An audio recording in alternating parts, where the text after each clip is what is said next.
Hello, c'est Estelka, bienvenue dans cette nouvelle vidéo où je vais te parler de l'amour inconditionnel.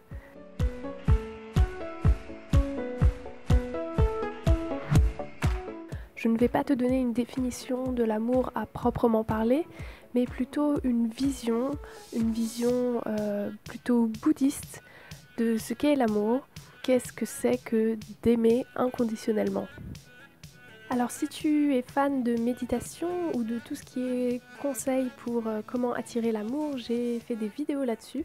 Donc là, je vais tout de suite te mettre une vidéo à droite, dans le petit i, une méditation sur comment attirer l'amour.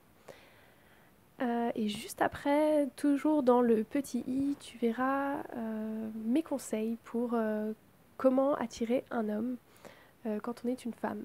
Donc si tu es une femme, c'est une vidéo qui sera peut-être utile pour toi. Je vais commencer par une phrase qui est la phrase typique de l'amour, le fameux je t'aime. On peut voir que le je est réellement présent en première position. Donc en disant je t'aime, en fait, on se met en avant. Il y a cette forme d'ego de dire que c'est moi qui t'aime et toi, tu viens en seconde position. Et ça représente très bien la façon dont les gens voient l'amour de nos jours. Bien sûr, je ne veux pas faire de généralité, et c'est peut-être pas le cas pour tout le monde, mais on est toujours dans cette forme de moi je t'aime, moi je fais ceci pour toi, donc pourquoi toi tu ne réponds pas comme je voudrais, pourquoi tu ne fais pas ce que je voudrais, pourquoi tu as tel et tel comportement.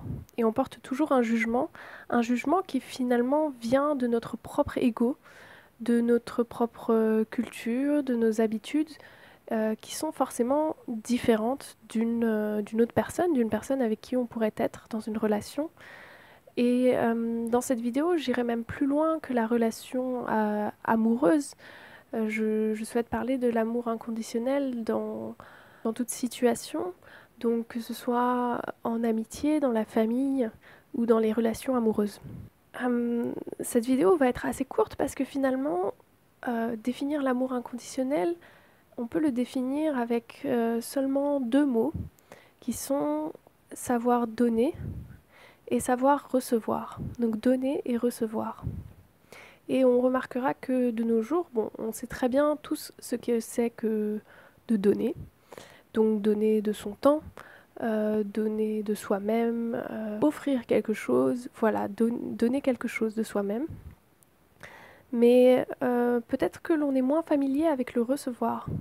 Savoir recevoir quelque chose de la part de quelqu'un, accepter les choses qui viennent. Et donc c'est ce dont je vais te parler dans cette vidéo, un peu plus en détail. Donc tout d'abord, qu'est-ce que c'est que de donner? On va souvent penser, ah mais il faut que je sois plus généreux, il faut que je donne de l'argent. Mais donner, ça peut se donner sous toute forme. En fait, la générosité, c'est réellement donner de soi. Ça pourrait être ne serait-ce qu'un sourire. Ça pourrait être une petite action, laisser un petit mot sympa. Ça peut être bien évidemment des actions plus poussées, parce que bien évidemment, quand on aime quelqu'un, on a envie de tout donner, on va dire. Par exemple pour ses enfants. Le danger, en fait, en donnant, c'est de faire trop de sacrifices et de s'oublier soi-même. Donc il faut toujours faire attention à avoir ce donner qui est un donner toujours sans rien attendre en retour. Parce que si on sacrifie trop et qu'après on a de la rancune, eh bien notre amour risque de se transformer en rancœur, en haine, en colère. Et ce n'est pas le but. Le but dans l'amour inconditionnel, finalement, c'est d'aimer la personne telle qu'elle est. Moi, je trouve ça très difficile parce qu'on va toujours avoir cette comparaison. On va dire, par exemple, en amitié, non, mais moi, je suis toujours la personne qui contacte l'autre et lui ou elle ne me contacte pas souvent. Enfin, on prend beaucoup de choses assez mal. Mais finalement, c'est peut-être parce que nous-mêmes, on n'est pas dans cette optique de donner sans rien attendre, de vraiment la vraie générosité, le vrai amour. Et maintenant, je vais passer au recevoir. Donc, une fois qu'on sait comment donner, qu'on donne sans rien attendre en retour, euh, il faut savoir aussi recevoir. Et recevoir, c'est quoi? C'est pas seulement recevoir un cadeau. Bien sûr, ça pourrait être le cas en tout simplement étant très content de le recevoir, mais le problème, c'est que l'on ne reçoit pas toujours ce que l'on veut. Et c'est là que le recevoir prend tout son sens.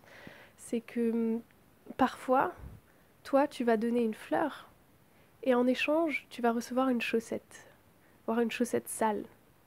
Donc c'est un peu une analogie, je ne sais pas si tu comprends ce que je veux dire en utilisant cet exemple, mais en fait, quand toi tu donnes une fleur, tu vas t'attendre à recevoir une fleur en retour. Or, c'est pas le cas. C'est souvent pas le cas. Parfois, des gens ce qu'ils vont te rendre en retour, en termes de gentillesse, en termes de dons, ça sera quelque chose du même équivalent, voire même plus. Mais parfois, ça sera quelque chose pas du tout à la hauteur de nos attentes. Et c'est sur ces attentes-là qu'il faut travailler, c'est-à-dire, encore une fois, quand tu donnes, ne pas attendre trop en retour, tout simplement donner sans rien attendre. Et surtout, en fait, recevoir, c'est pratiquer l'acceptation. C'est-à-dire se dire que quoi que je reçoive en retour, j'ai fait de mon mieux, j'ai donné ce que j'avais à donner, et maintenant je reçois ça en retour, eh bien je l'accepte. Et c'est ce travail-là qui est extrêmement difficile dans l'amour, quel qu'il soit, que ce soit avec ton conjoint, dans ta famille, en amitié, au travail. On veut toujours que les choses soient justes, mais les choses ne sont jamais réellement totalement justes. Si tu crois à tout ce qui est karma, peut-être que tu penses que ce que tu donnes, forcément, il va y avoir une répercussion derrière. Voilà, moi je me prononce pas là-dessus, mais tout ce que je veux dire, c'est que donc, il faut pas chercher cette perfection de ce que moi je donne, l'autre doit me le rendre exactement. Donc il faut pouvoir accepter ce que l'on reçoit en retour.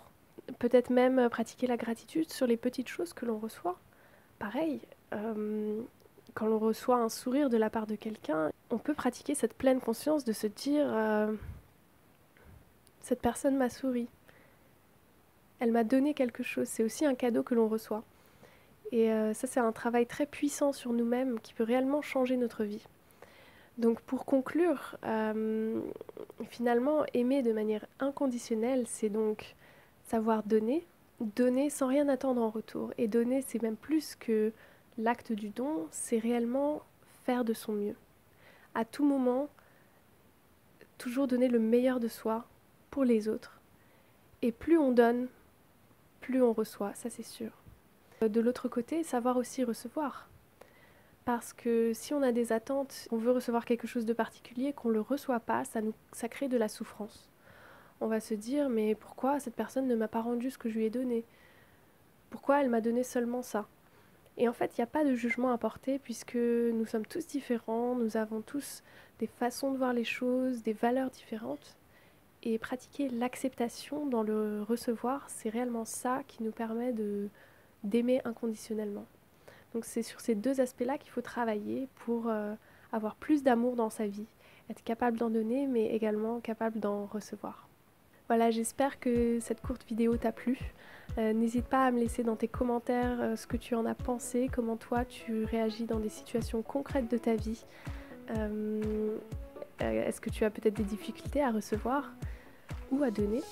On peut en discuter dans les commentaires. Et si tu as aimé cette vidéo, surtout laisse-moi un like, ça me fera toujours très plaisir. Et je te dis à bientôt pour une nouvelle vidéo. Salut!